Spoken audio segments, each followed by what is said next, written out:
más adelante que el práctico. La idea es que en general ustedes lleguen al práctico habiendo visto el teórico previamente.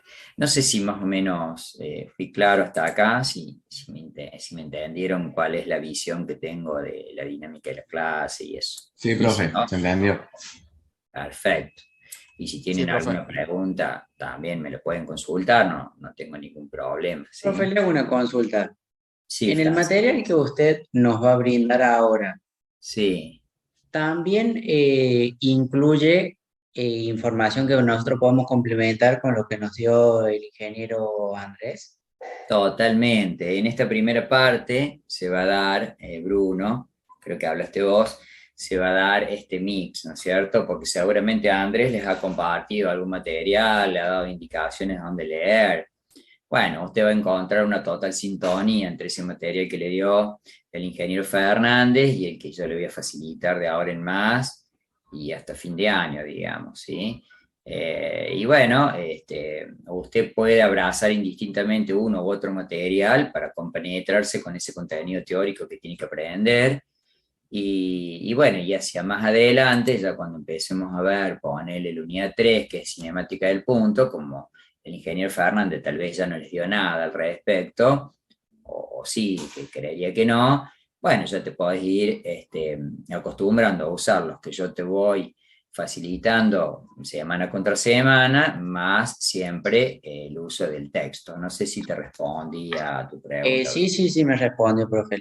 O sea, le consultaba esto porque con la explicación del ingeniero Fernández, sinceramente me quedaron ciertas dudas que después las pude sacar con compañeros, Ujú. pero a eso iba, que si Está o sea, que bien. si en su material también tocaba ese tema.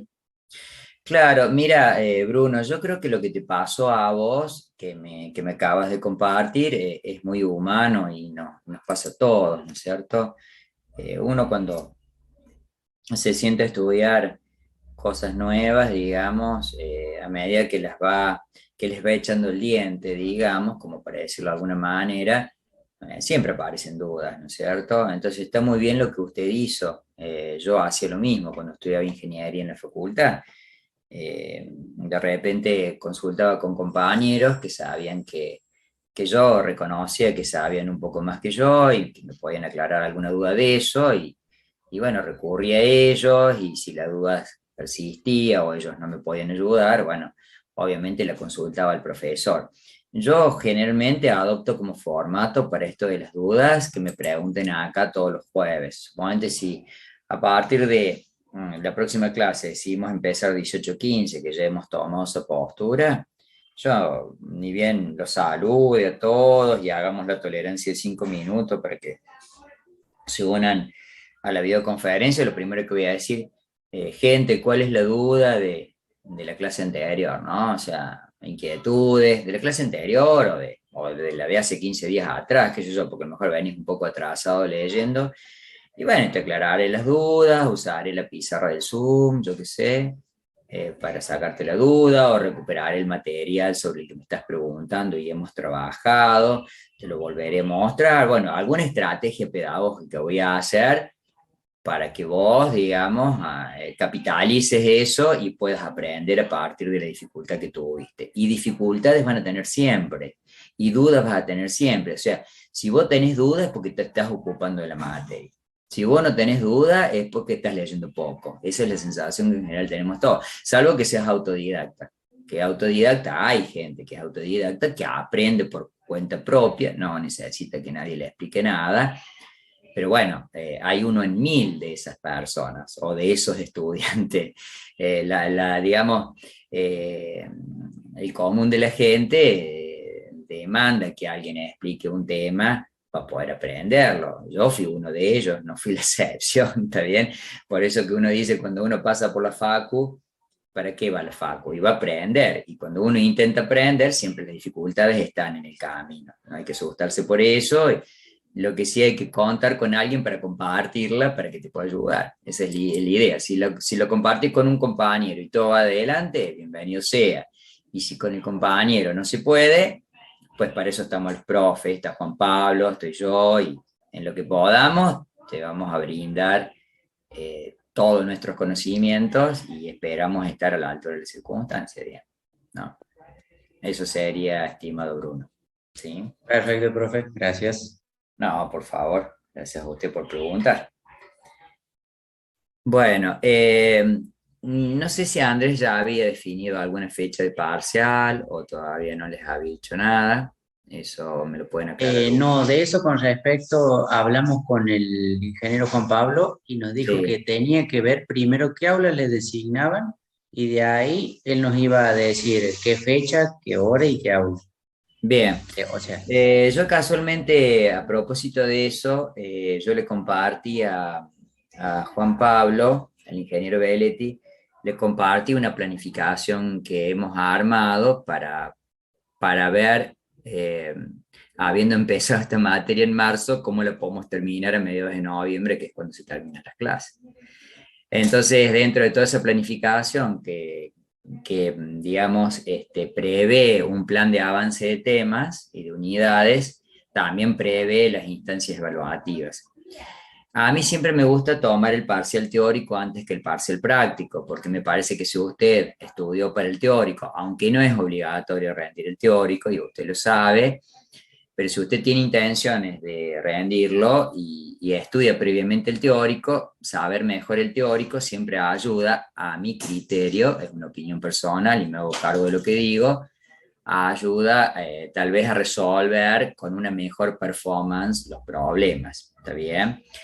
Entonces, en ese plan y que yo armé, que ya se la compartí a Juan Pablo y bueno, y quedamos en que él le iba a analizar y todo eso, yo propuse que mi primer parcial sea la primera semana de agosto, es decir, ni bien volvemos del receso de invierno. Entonces, si yo agarro una agenda, por dar un ejemplo, aunque después lo vamos a charlar bien a esto, porque bueno, también depende de la impresión que tenga el ingeniero Belletti, como les comentaba. La primera semana de agosto, las clases arrancarían después del receso de invierno el lunes primero. Como nosotros tenemos clases los jueves, yo tendré que tomar mi primer parcial teórico el jueves 4 de agosto. Y él me gustaría que lo tome la semana posterior. Entonces, si él lo toma la semana posterior, debería ser el miércoles 10. ¿Está bien? Porque sus clases son de los miércoles. Pero esto es una tentativa, digo. Después yo les confirmo bien todo esto, después de que el ingeniero me diga si le parece bien la idea. Y yo había pensado tomar el segundo parcial teórico en la última semana de octubre. Acuérdense que las clases terminan a mediados de noviembre. Entonces, para tomar la última semana de octubre y que mi parcial teórico esté, como les decía, una semana antes que el parcial práctico, a mí me gustaría tomarlo, por ejemplo, el jueves 27 de octubre. ¿Está bien? De tal manera que el profesor Belletti podría estar tomando el parcial práctico 2 el miércoles 2 de noviembre, que es a la semana siguiente. Y bueno, y después ahí ya se desenlazan, perdón, todas las instancias de recuperación. Pero reitero, estas son como tentativas. Yo también estoy preocupado, al igual que el ingeniero Belletti, saber qué aula voy a tener, cuál es el espacio que cuento, con qué cantidad de alumnos voy a contar a la hora de tomar el examen, porque el examen es presencial. Ahí te explico lo de la metodología, Meli, te estoy leyendo ahí. Entonces, bueno, yo ahí estoy expectante. Si podemos regresar el 2 de mayo a clase, como nos ha prometido Secretaría Académica a través de la circular 2 del 2022, y bueno, yo quiero ver cuál es el espacio físico con el cual cuento para dar clases en el 1Q1. Y en función de eso decidir si el examen va a ser escrito en formato papel, y ahí te cuento la metodología, Meli, o si va a ser en compu, por Moodle, pero con los profes controlando ahí junto con ustedes y a través de la red de intranet, no de la red de internet. ¿Me explico o no? Entonces, bueno, pero todo eso yo lo tengo que evaluar porque tengo que ir viendo qué me ofrece el campus de la Facultad Regional Córdoba UTN para yo ahí sí tomar la decisión. Por lo tanto, La metodología, Melina, tengo una idea a priori, pero no sé si es la que voy a usar porque es lo que tengo que ir, ver y respirar para después de decirte a ciencia cierta cómo lo voy a tomar. Si el examen tiene un formato físico papel, yo voy a tomar un tema a desarrollar, puede ser cualquiera, de la primera parte del año, y voy a tomar a su vez también preguntas conceptuales múltiple opción. O sea, voy a tomar de las dos cosas. ¿Está claro? Ahora, si el examen es a través de Moodle, presencial, con muchas computadoras, en una sala que nos provea la facultad, y voy a tomar todo múltiple opción, porque no me queda otra opción. Voy a tomar un cuestionario con todas preguntas conceptuales. Eso es más o menos a priori lo que yo tengo idea. Cualquiera de las dos formas, a mí no me joroban ninguna de las dos. Entonces, estoy en condiciones de armar un formato de parcial con una metodología u otro formato. En eso me siento como muy flexible, digamos, y me adapto perfectamente a lo que la Facu me ofrezca y en función de eso decido.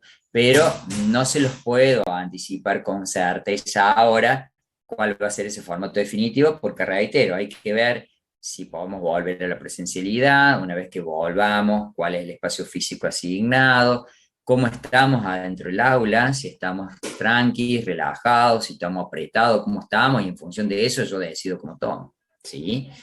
Pero no sé si te aclaré, Meli, respecto a tu pregunta que me hacías por el chat. A Meli y al resto, ¿no es cierto? Que seguramente son todas dudas que tienen la mayoría. Perfecto, no por nada, estimada. Y no sé si tienen alguna otra cosa. Yo igual a las fechas, si bien las tiré así, como a grandes rasgos, después que las termine de cocinar bien con Juan Pablo, eh, de última se las vuelvo a repetir acá por Zoom o presencialmente como toque, y ya las cargo en autogestión, en la parte de fecha de parciales, como ya lo he hecho con los otros grupos. ¿Sí? ¿Estamos de acuerdo, estimadísimos? Sí, profe. Sí, profe. Perfecto. Bueno, al pelo. Después otra cosa que esto es una cuestión es una moción de orden, nada más. A mí me gusta como arrancar la explicación de un tema y me gusta saber si ustedes me van entendiendo o no, para lo cual obviamente escucho las preguntas que me hacen. Eh, por ahí estaría bueno, como somos muchos, digamos, somos arriba de 70 personas en la sala, que sería lo mismo que en el aula. Por ahí está bueno que yo explique el tema, avance sobre la explicación, y si a usted se le van ocurriendo como preguntas, vaya tomando nota de esas preguntas para que no se olvide, y va a haber un momento como un impasse en donde el profe, digamos, cede el espacio a ustedes para que me pregunten y yo respondo, digamos, ¿no? Porque si la pregunta aparece cada 2, 3, 5 minutos, interrumpe permanentemente la clase y capaz que la pregunta que usted hace es lo que está pronto a decir el profesor.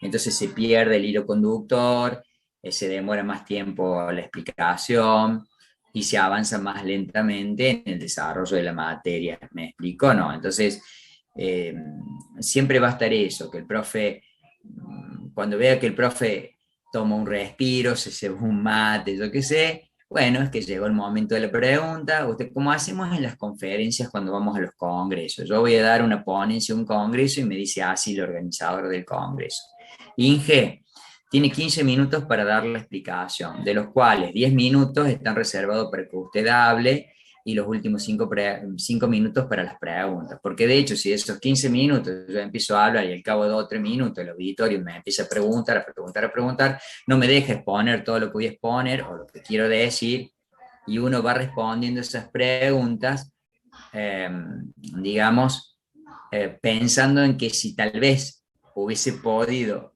hablar un toque más el profe, no hubiese habido necesidad de consultar esas dudas, ¿está bien? Porque a lo mejor el profe con la simple explicación va sacando esas dudas.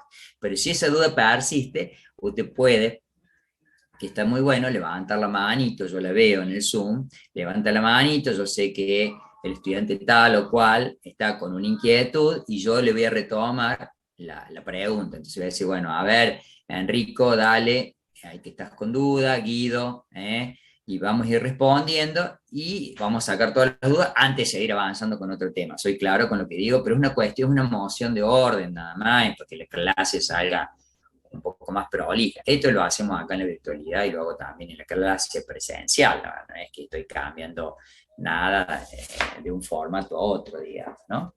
Pero eso, pero de todas maneras nos vamos a ir adaptando, nos vamos a ir conociendo, ustedes a mí, yo a ustedes, y bueno, y supongo que eso es parte de este proyecto educativo también, ¿no es cierto? El hecho de conocernos y acostumbrarnos a un lenguaje que es propio de la materia, nos vamos a ir entendiendo paso a paso, ¿sí? Esa es la intención.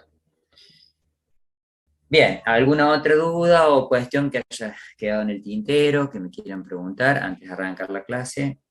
Soy todo oído o puedo leer el chat, como prefiera, si es que no tiene para abrir un micrófono.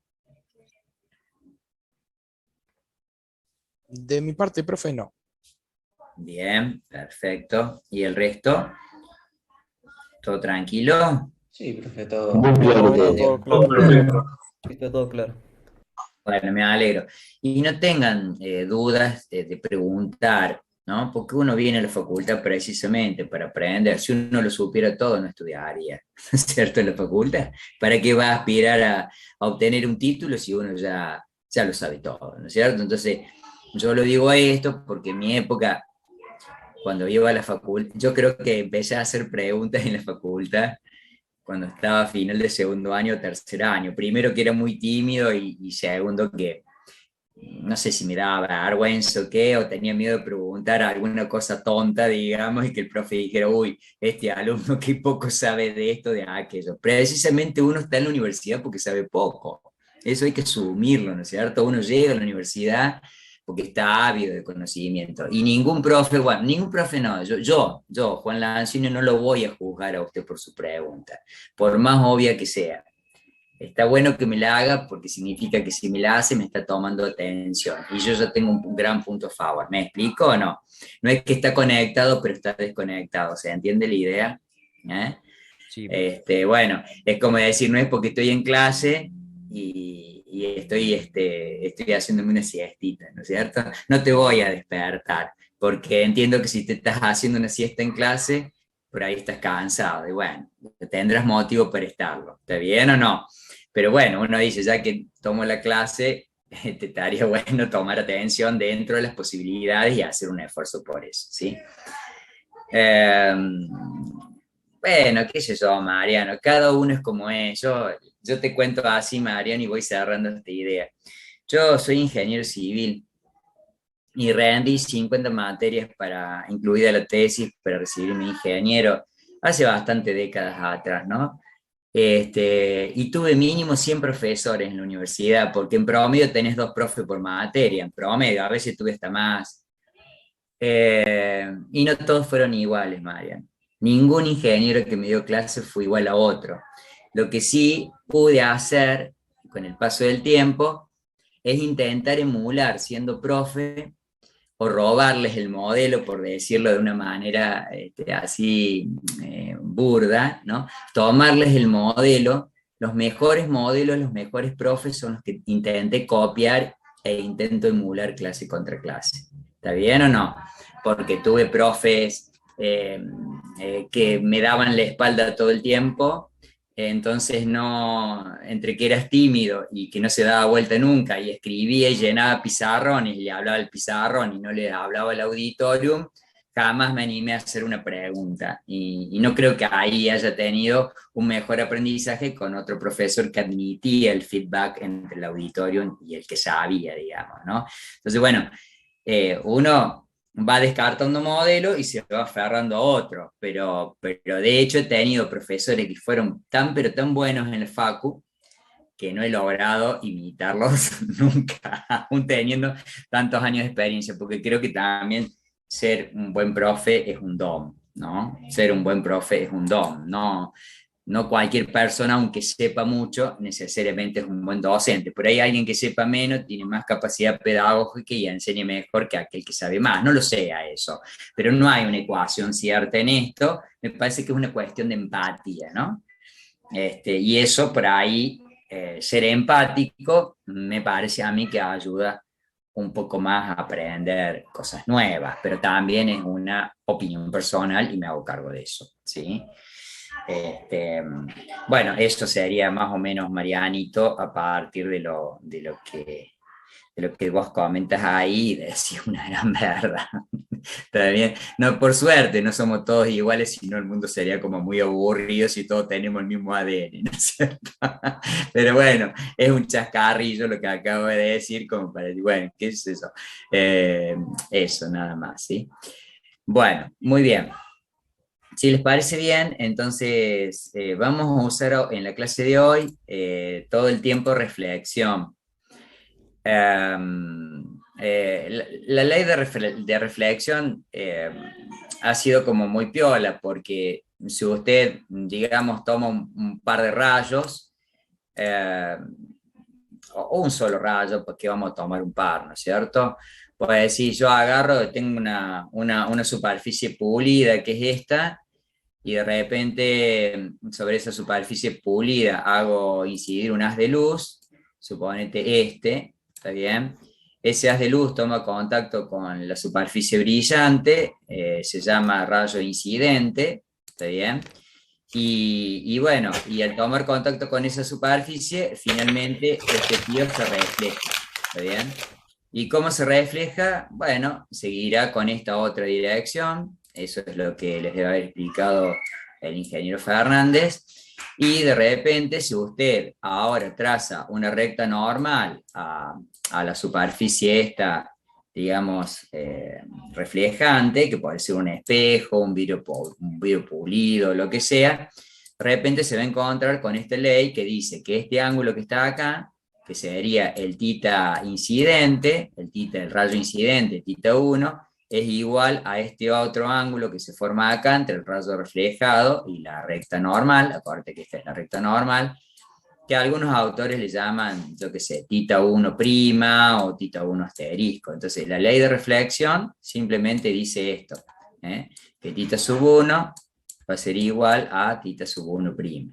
Y esta es la ley que vamos a usar en toda la clase de hoy, tratando de entender los espejos, ¿sí? Y eso sería todo. Este corresponde al rayo incidente, ¿está bien? El que está de este lado, y este corresponde al rayo reflejado, que es el que está del otro lado, ¿está? Y bueno, y con eso vamos a tratar de entender, digamos, esto de los espejos planos y los espejos esféricos. Entonces, generalmente, cuando uno labura, digamos, con imágenes formadas por reflexión o por refracción, puede de repente utilizar espejos, pueden ser planos esféricos, puede usar lentes, pueden ser gruesas delgadas, pero lo cierto es que con esos pequeños o diminutos elementos ópticos uno finalmente puede entender cómo funciona el espejo retrovisor de un vehículo, puede a lo mejor peinarse mirándose un espejo o maquillarse, puede entender cómo funciona una cámara fotográfica, puede finalmente entender por qué un microscopio óptico aumenta el tamaño de un objeto, aún siendo muy diminuto, y formar una imagen que sea mucho más grande y poder ver al detalle ese objeto diminuto. Puedo a lo mejor diseñar un instrumento óptico como un telescopio, si me encanta la astronomía, ya sea como ciencia o como hobby, ¿está bien?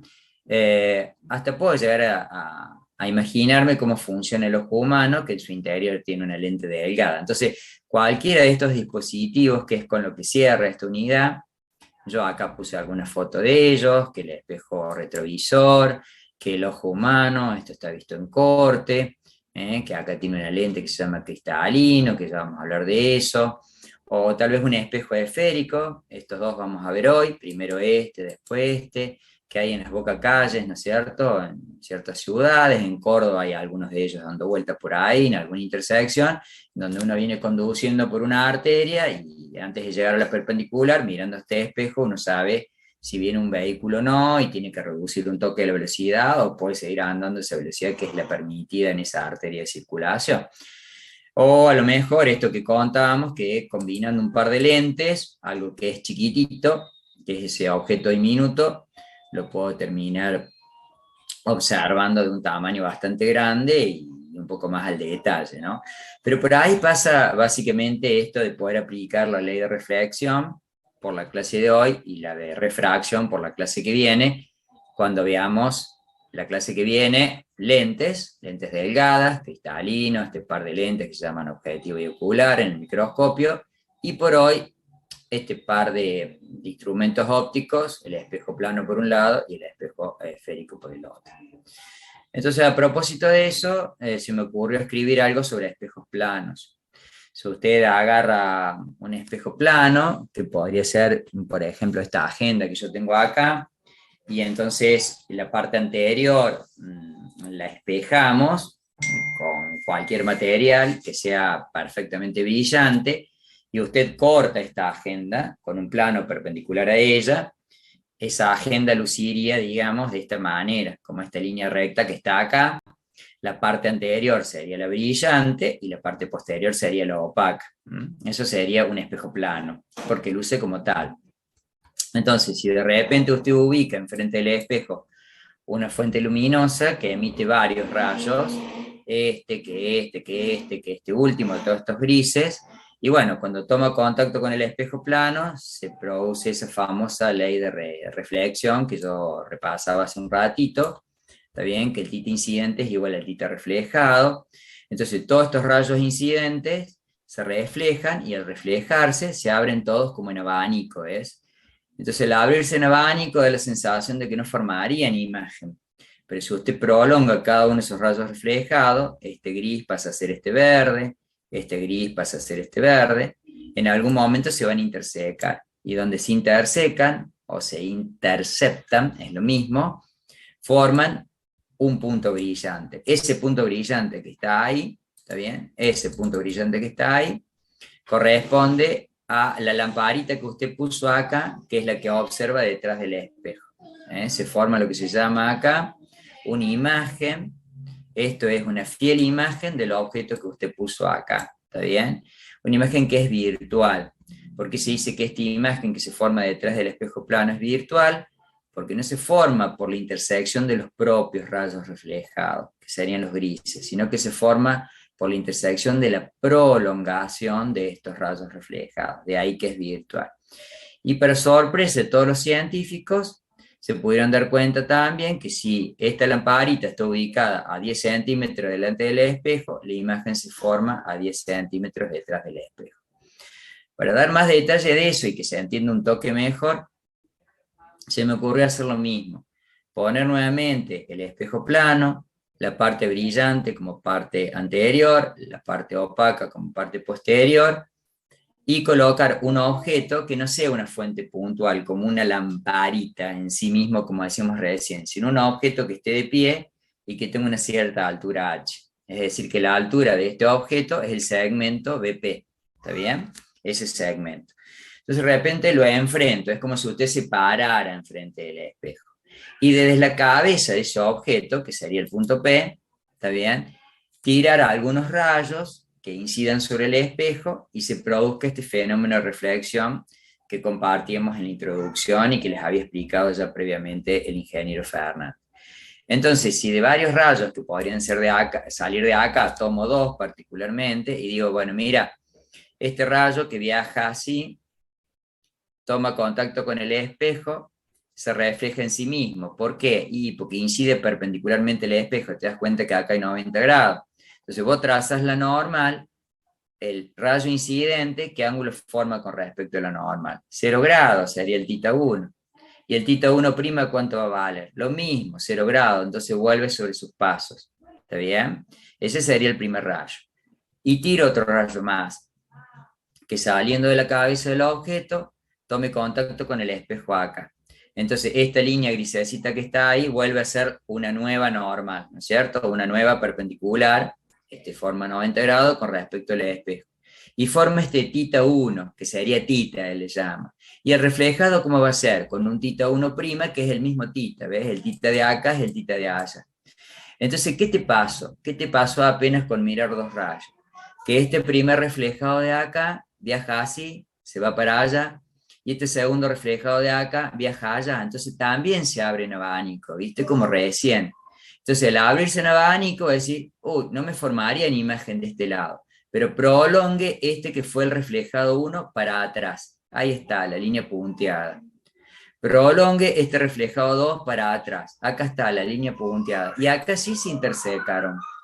Y al intersecarse ahí está la cabeza de lo que nosotros llamamos la imagen. Acá es donde usted se ve, con un nuevo tamaño o no. Es decir, con un H' que podrá ser igual que la altura objeto o no. Eso está por develarse, digamos. De hecho, aparentemente el H' luce igual que H, ¿no es cierto? De tal manera que este segmento P'B' tiene el mismo tamaño que esto, pero ya conversamos de eso.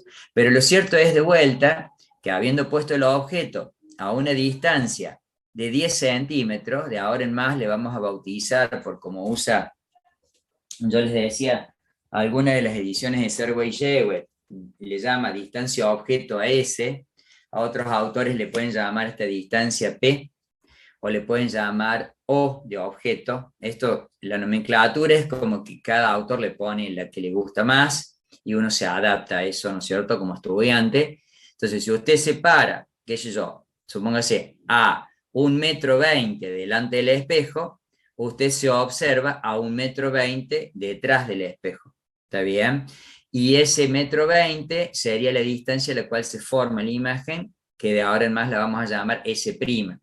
Algunos le llaman P y Q, otros le llaman O e I, objeto, imagen. Nosotros le vamos a llamar de ahora en más S y S'. ¿Mm? Bueno, entonces, ¿qué pasó? Si usted quiere dar más detalles de por qué S' es igual que S, por qué si de acá para allá hay 1,20 m, de acá para acá también hay 1,20 m, ¿por qué parece que H' luce igual que H? Entonces, como que usted se estaría viendo, si mide 1,70 m, también de una altura de 1,70 m del otro lado del espejo. Bueno, porque vea, como esta óptica es geométrica, la geometría nos ayuda un montón. ¿En qué sentido nos ayuda? Fíjate, acá se nos forma un triángulo rectángulo, que es este que te estoy indicando acá, ¿lo ves o no? Pero ese triángulo rectángulo con ángulo recto ahí, si vos lo rebatís a 180 grados, giralo, ¿está bien? Lo giras a 180 grados, ese mismo triángulo que está acá se reproduce acá, ¿o no? Y cada uno de ellos comparten este cateto. Pero este cateto tiene exactamente el mismo valor que el segmento PB y el mismo valor que el segmento P'B'. Por lo tanto, el H' es igual que el H. Entonces usted no se ve de más altura o de menos altura en la imagen del otro lado del espejo plano. Usted se ve de la misma altura que tiene. ¿Está claro? Primera consideración. Segunda consideración. Así como usted dijo, este cateto es idéntico a este y a este, por el cual me veo igual a altura, si agarra este cateto y compara esta distancia de acá a acá, al girar el triángulo para el otro lado 180 grados, es la misma distancia que va de acá hasta acá. Entonces es lógico pensar que si usted se paró 1,20 m por delante del espejo, usted se ve 1,20 m por detrás. Se paró a 10 centímetros, que usted se ve a 10 centímetros por detrás. ¿Se comprende eso? ¿Por qué? Porque la geometría nos diría que este cateto o este segmento es idéntico a este otro segmento. ¿Sí? Y ahí aparecen todas estas consideraciones, ¿no? Que son totalmente sinceras y que siempre pasan de igual manera cuando uno trabaja con un espejo esférico. Yo puse acá, a continuación, varios tips que repiten un poquito lo que acabo de decir y que agregan otros detalles que todavía no comenté. Mi intención, ¿cuál sería a partir de este momento? Mencionar estos tips, dar alguna consideración, ampliar un poquito la información para que se entienda mejor, y después largaría el impasse en donde te respondo todas las inquietudes que podrías haber tenido hasta acá, si es que a la hora de hablar yo no te pude aclarar esas cuestiones que te están dando vuelta en la cabeza y te figuran como dudas, ¿está bien? Esa sería la intención. Entonces, fíjate, hay 5 cosas para contar acá de los espejos planos. Primero, que la imagen está de pie. Eso nos sorprende. Cuando uno se afeita, ¿no es cierto?, en el espejo o se peina, uno se ve de pie, uno se ve derecho, no se ve invertido. Eso es una realidad que surge de la práctica. Pero la teoría, ¿qué te diría? Vea, si todos los rayos salieron de la cabeza del objeto y la prolongación de los rayos reflejados se intersecan acá arriba, por arriba de este eje, significa que la cabeza de la imagen, si está por arriba del eje, también está conforme a cómo usted puso el objeto. Si el objeto está de pie, la imagen está de pie, no queda otra opción. Y eso ratifica el ítem 1. En el ítem 2 dice que siempre se encuentra detrás del espejo y está ubicada a la misma distancia. Habíamos dicho que el S' es igual a S. Y entonces acá, ¿por qué ocurre eso? Y bueno, porque este cateto de este triángulo rectángulo es el mismo que este otro. ¿Está bien o no? Pero fíjate que dice que el S es igual a menos S'. Cualquier libro de física lo dice así. Entonces, ¿qué pasa? En los espejos, cuando las imágenes se forman del otro lado, de donde vos pusiste el objeto, yo puse el objeto en la parte anterior, pero la imagen se me forma en la parte posterior del espejo, de acá hacia la derecha contamos que esas distancias son negativas, por una cuestión de convención de signo. Entonces voy a decir, si yo me pare 1,20 m enfrente del espejo, me veo 1,20 m por detrás, decís vos. Ese por detrás le asignamos un signo menos, para que al leer el signo menos vos sabés que estás opinando o estás aseverando que la imagen está exactamente del otro lado de donde vos pusiste los objetos. Esa sería la forma de leer que S es igual a menos S'. Que la imagen es de igual tamaño, ya lo dijimos, que H' es igual a H, porque este cateto de acá, que es compartido entre los dos triángulos, coincide con esta distancia y esta distancia, eso sería el punto 3. En el punto 4 decimos que es virtual. Cuando una imagen es virtual en óptica geométrica, siempre cuando se forma por la prolongación o de los rayos reflejados en esta etapa de la cursada, o capaz en la próxima clase por la intersección, por la prolongación de la intersección de los rayos refractados. Pero eso va a ser cuando vemos lentes. Por ahora se intersecan la prolongación de los reflejos, porque estamos viendo espejos y en los espejos se reflejan los rayos y esa es la ley física que se utiliza. No sé si estoy siendo claro con eso, pero esa es la gran diferencia. Ya vamos a ver al toque nomás en esta misma clase cuando la imagen es real. Y la imagen te va a dar que es real cuando se forma por la intersección de los propios rayos reflejados, no por la intersección de la prolongación de ellos, ¿sí? Pero bueno, para eso vamos a tener que tener un poquito más de paciencia porque viene en un ratito. ¿Qué pasa? En óptica hay una fórmula que es muy piola, que se llama M, que mide la relación altura-imagen sobre altura-objeto. Esto se llama aumento o también aumento lateral. A mí me gusta decirle aumento, porque es más fácil, es más piola, está bien, que aumento lateral. Entonces, ¿qué ocurre con esta fórmula de aumento? Si el H' te da igual que H, y la relación entre H' y H vale 1, entonces usted ratifica que la altura de esto que se ve acá es lo mismo de la altura que esto que usted puso delante del espejo. ¿Está bien o no? Si ese M te fuera más grande que 1, esta imagen estaría aumentada, no es el caso del espejo plano. Y si fuera menor que 1, estaría disminuida, no es el caso del espejo plano, porque decimos que siempre se ve de igual tamaño. Entonces, este M, que es la formulita 6, un poco es una forma de hacer cuentas matemáticamente, que esto divide esto, para ver si esa imagen es de igual, mayor o menor tamaño que el objeto. En este caso te debería dar siempre en un espejo plano igualadito a 1.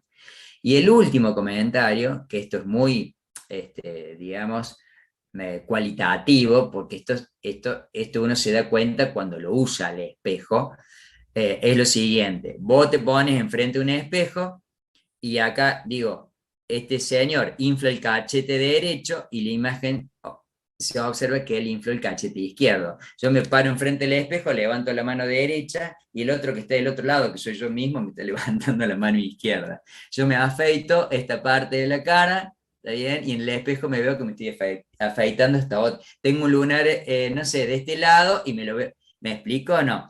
¿Qué hace el espejo en realidad plano cuando forma imagen? La gira 180 grados. Eso es un detalle que solamente uno se da cuenta por mirarse en un espejo.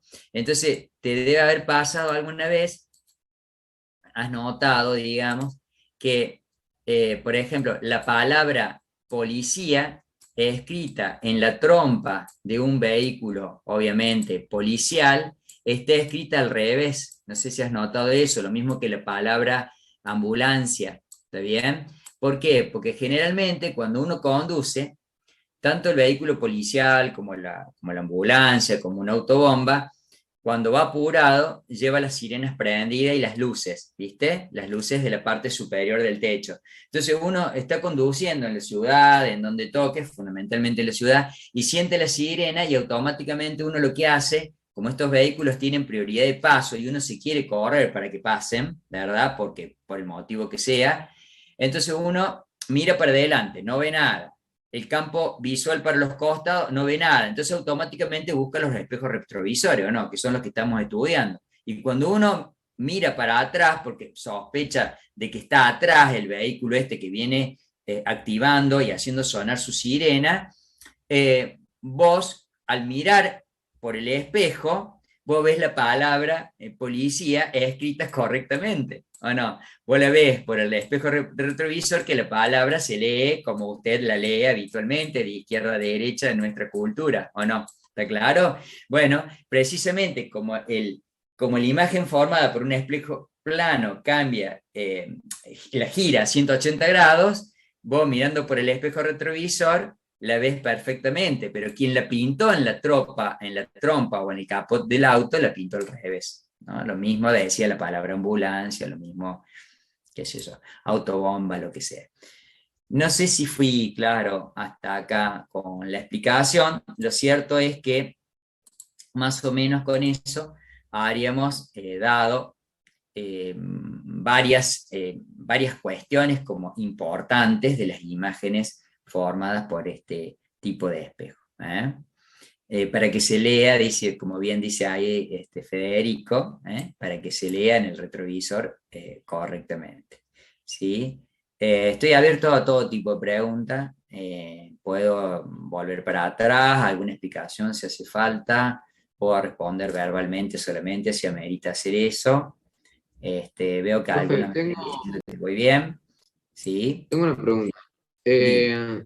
¿A esto que está presentando, luego lo va a subir al aula virtual o Bueno, esto no lo sube? mira, estoy con dos limitaciones, Martín. Primero, que no tengo la autogestión para mandarte el material por ahí y que lo puedas descargar. Y segundo, que todavía no tengo acceso al aula virtual porque no me han matriculado todavía. Entonces, por ahora cuento con esa limitante, Martín. Pero yo ya me he contactado con las personas que me pueden ayudar en esto para que yo prontamente esté suscripto a mi autogestión de profe y me pueda comunicar con ustedes y cargarte ahí el material y dentro de un poco me matriculen también en el aula virtual. Así que yo pienso, Martín, que ni bien me suscriban a el autogestión docente del grupo de ustedes, yo les voy a estar publicando un mensaje por ahí y les voy a estar diciendo, estimadísimos, yo soy el ingeniero Lancioni, acá te voy cargando los materiales que ya hemos usado, ponele y que estamos próximos a usar para la próxima clase, entonces vos ya los vas a poder ir descargando con tiempo. No sé si te respondí a la pregunta, Martín. Sí, sí, gracias. Perfecto. Se podría, Damián, cargar en un drive, pero no quiero disipar tanto, ¿no? Quiero usar lo que me pide el jefe de departamento que use, los canales formales que ofrece la universidad. ¿Me explico o no? Entonces, prefiero esperar, seamos pacientes para eso y todo rápidamente lo van a tener a disposición. Grabar la clase habitualmente no lo hago, Jonathan, pero por una cuestión personal, ¿está bien? Y bueno, espero que eso se entienda. No todos los profes tenemos la obligación de grabar. Yo nunca he grabado una clase, por lo tanto, más bien prefiero que estén, porque bueno, porque estando es que uno aprende. Y si no puede estar, por el motivo que sea, totalmente justificado, pedirá, yo le voy a mandar el material igual y pedirá alguna ayuda a algún compañero o al propio profesor y todo estará bien y la rueda va a seguir dando vueltas, no se preocupe por eso.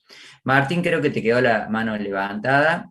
Raike, no sé si quieres preguntar algo, que veo que tenés la mano Sí, levantada. profe, una pregunta. No entiendo bien por qué, digamos, los espejos dan el efecto ese de que se oponen, es decir, donde, o sea, reflejan lo contrario a lo que nosotros vemos, es decir, si yo inflo el cachete derecho, vería eso, si no pasa con la altura, o sea, ¿por qué un espejo no me da vuelta la imagen Ujú. en un orden de altura, pero sí en un orden de longitud? Sí, bueno, esa, fíjate, es una curiosidad y una particularidad de los espejos planos, en el sentido de que solamente lo que hacen es girarla la imagen 180 grados, pero con respecto a la altura, como usted está indicando, eh, hemos dicho que si este triángulo rectángulo girado 180 grados es idéntico a esto, este cateto, que es el cateto compartido, no tendría por qué ser distinto a esto que a esto si es la misma, el mismo valor. Entonces, si vale exactamente lo mismo, es que entonces la altura no se debería afectar, digo, la altura de la imagen respecto a la altura de los objetos. Eso sí contundentemente lo dice la geometría, ¿está bien? Pero por el resto, bueno, es una particularidad que tienen estos espejos, que giran 180 grados la imagen y uno lo puede comprobar por eso el hecho de usarlos. No sé si fue suficiente mi respuesta a tu pregunta, caballero.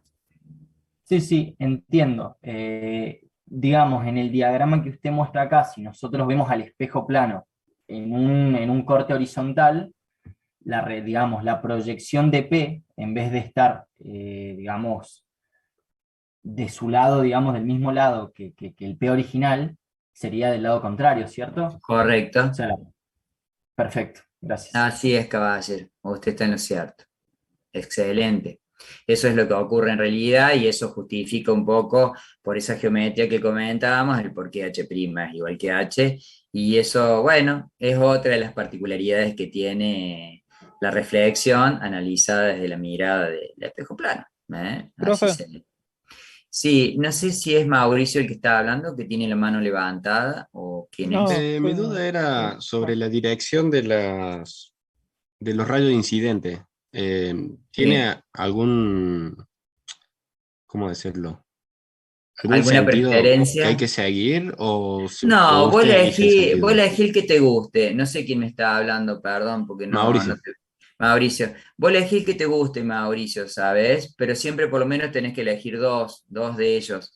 Yo elegí este que incide perpendicularmente al espejo y vuelve sobre sus pasos y elegí este otro. Pero si vos hubieses elegido este que está acá, se refleja y también se abre y si lo hubiera prolongado, viene y se interseca en el mismo punto. O sea que vale igual que este o cualquiera otro de los tantos que yo mostraba acá. En eso no te das ningún problema. Por ahí se eligen algunos que a uno más le guste, pero no más que eso. No sé si era eso a lo que apuntaba su pregunta, estimado. Sí, va por ahí, porque yo pensé que uno iba paralelo al eje horizontal, o sea, como que siempre iba a Este, ser así, no, no y el otro, necesariamente. pero no sé, o sea, porque ayer vimos un ejercicio con el profe del práctico Sí, y los sentidos de los rayos de incidente iban para cualquier lado y bueno, se me recomplicó ahí. porque usted lo elige arbitrariamente y como más le guste, solo por eso, pero no se te tiene que complicar, es como se le ocurre a cada uno.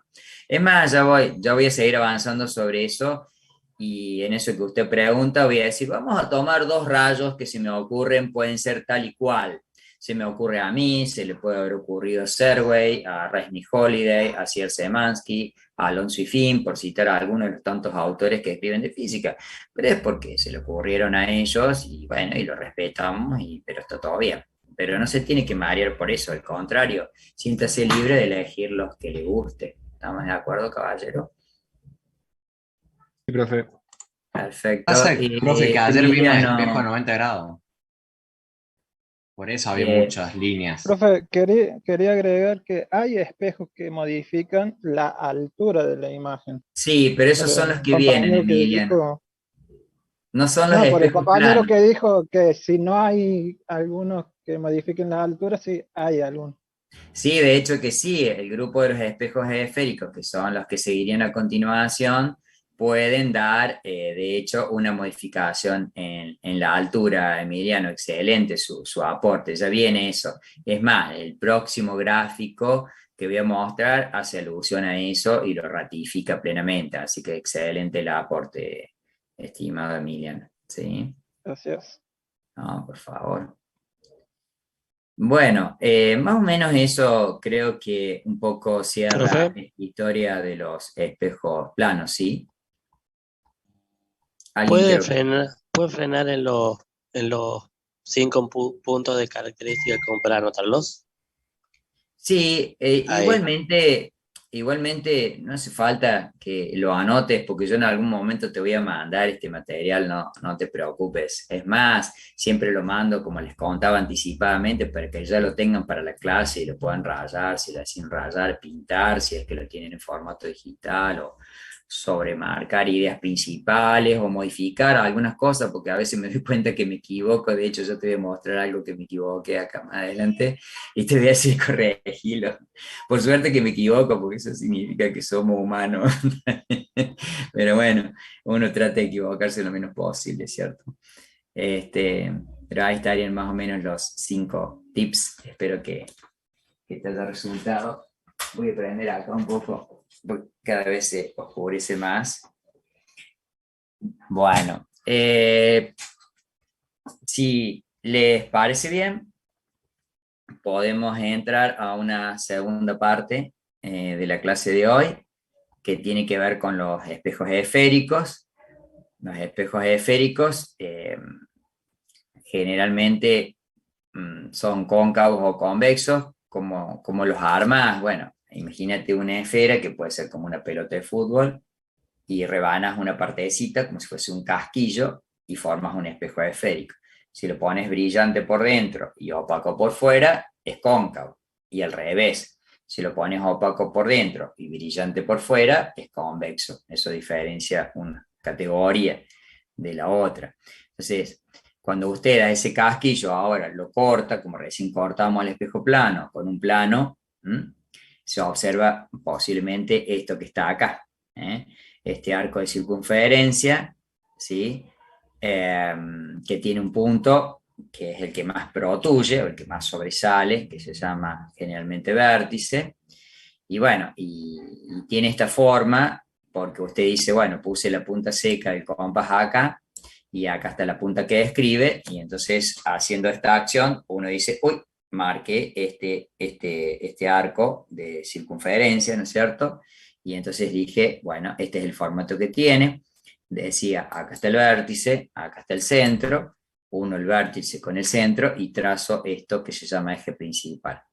Y después acá entre medio del vértice y el centro, justo a la mitad de la distancia, aparece lo que se llama el foco o la distancia focal del espejo esférico, de tal manera que si su radio, por ejemplo, es medio metro, la distancia focal estaría a 25 de acá y a 25 de allá, está justo en el punto equidistante o a mitad de la distancia entre el vértice y el centro. Esos serían un poco los elementos como más importantes del espejo esférico. Ya vamos a hablar más de lo que es la distancia focal y todo eso.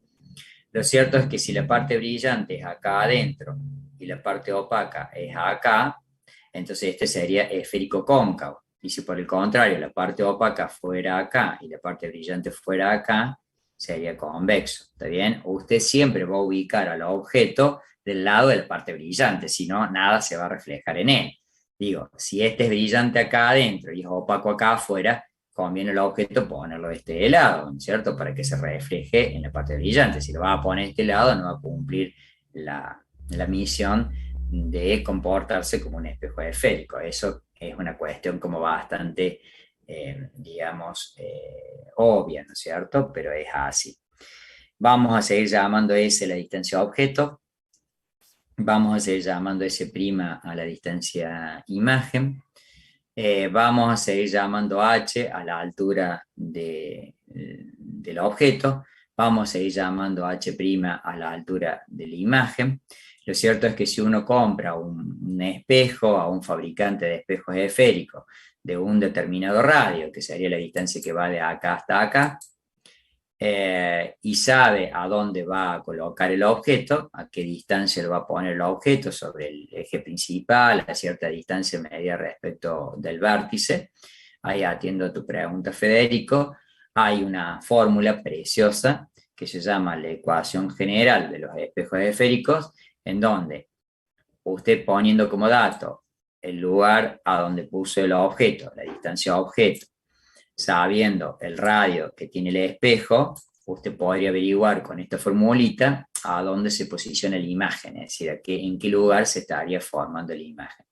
Esta ecuación anda perfectamente bien para los espejos esféricos, ya vamos a contar de dónde sale, ya vamos a contar cuáles son las reglas de los signos que hay que poner acá, con qué signo tengo que cargar S, con qué signo tengo que cargar R, para saber a dónde va a estar ese prima y qué signo arroja ese prima, que podría ser una de las incógnitas, porque si ese prima es positivo o es negativo, estaría indicando si la imagen se forma del otro lado donde puse el objeto, como recién, o del mismo lado donde puse el objeto. Entonces, son todas cuestiones como para tener en cuenta.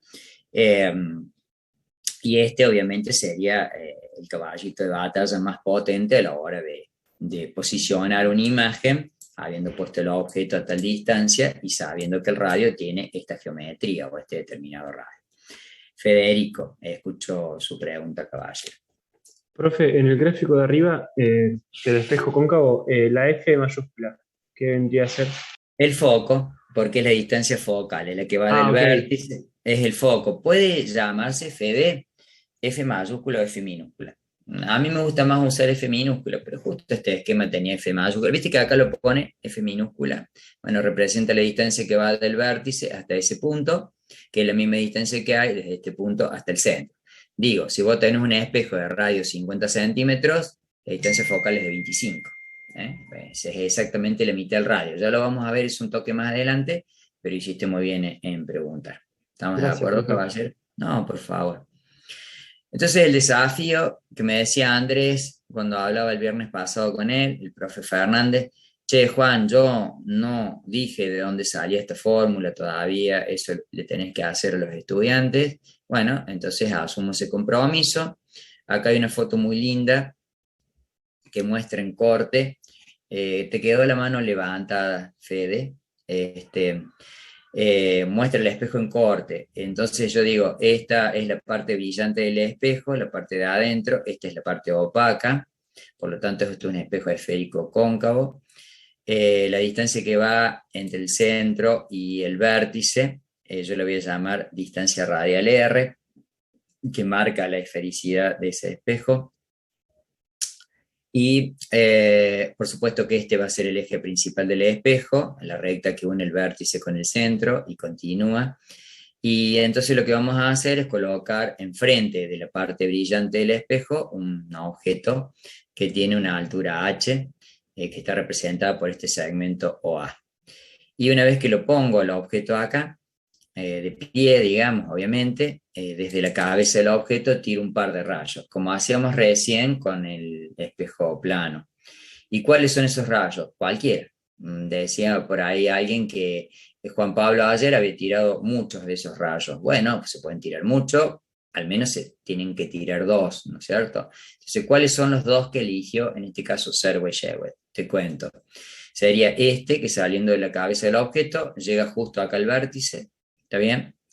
Y entonces, ¿qué pasa? Si bien este espejo es esférico, esta porcioncita de acá usted lo podría tomar como plana, porque entonces un espejo esférico uno podría pensar que son cientos de pedacitos de espejos planos, uno detrás del otro. Si acá hay como un espejito plano y usted traza la normal sería el propio eje principal, la recta perpendicular a esa partecita plana. Ahí está el θ incidente, que es θ. ¿Y cómo se refleja? Siguiendo este camino, con otro tita igual que el incidente. Entonces tita es igual a tita, o tita 1 igual a tita 1', tita igual a tita. Y tiene la marcha de rayo de el primero de ellos que tiro. Y después elijo otro, que en este caso es el que luce acá, que saliendo de la cabeza del objeto, pase justo por el centro de curvatura del espejo, sigue, toma contacto con el espejo. Acá haga de cuenta que tiene otro trocito de espejo plano. Entonces traza la normal, y la normal, coincide con el incidente. Entonces el tita incidente es 0, el tita reflejado es 0, vuelve sobre sus pasos. Entonces fíjate qué pasó con el reflejado del primer rayo, es este. ¿Y qué pasó con el reflejado del segundo rayo? Es este. Pero entonces se intersecan acá en el punto B. Y ahí donde se intersecan forman la cabeza de la imagen. ¿Ves que la imagen está ahí? Entonces acá no hizo falta prolongar los rayos reflejados. Son los mismos rayos reflejados los que se intersecan entre sí. Entonces esta es la gran diferencia entre la imagen que veíamos recién en un espejo plano, que era virtual. En este caso esa imagen es real, ¿sí? Fausto y Martín, aguarden un ratito, los tengo presente en la pregunta, pero voy a seguir desembuchando porque tal vez algo de lo que siga explicando te puede aclarar la duda, y si no, yo les retomo la pregunta a los dos, ¿sí? Me vuelven a levantar la mano ahí, ¿sí? Entonces, ¿qué pasa? Como acá se intersecan los dos reflejados, donde se intersecan yo tengo la cabeza de la imagen, pero justo la cabeza de la imagen me doy cuenta que está debajo del eje principal. Entonces eso me da la pauta de que la imagen está invertida. ¿Está bien? Y no solamente que está invertida, sino que el tamaño de la imagen está reducida respecto del tamaño del objeto. El objeto acá tenía una altura importante y acá la imagen tiene una altura bastante reducida. O sea que el m, que es el h' dividido h, que definiéramos hace un rato, sería menor que 1. Entonces tengo ya dos categorías de la imagen, que es real, porque se forma por la propia intersección de los reflejados. Segundo, que está invertida, una segunda categoría, porque se forma, la cabeza está debajo del eje principal. Entonces dije real, invertida y de menor tamaño, porque luce evidentemente este segmento IB mucho más chiquito que el segmento OA. Y además, fíjate, hay dos elementos clave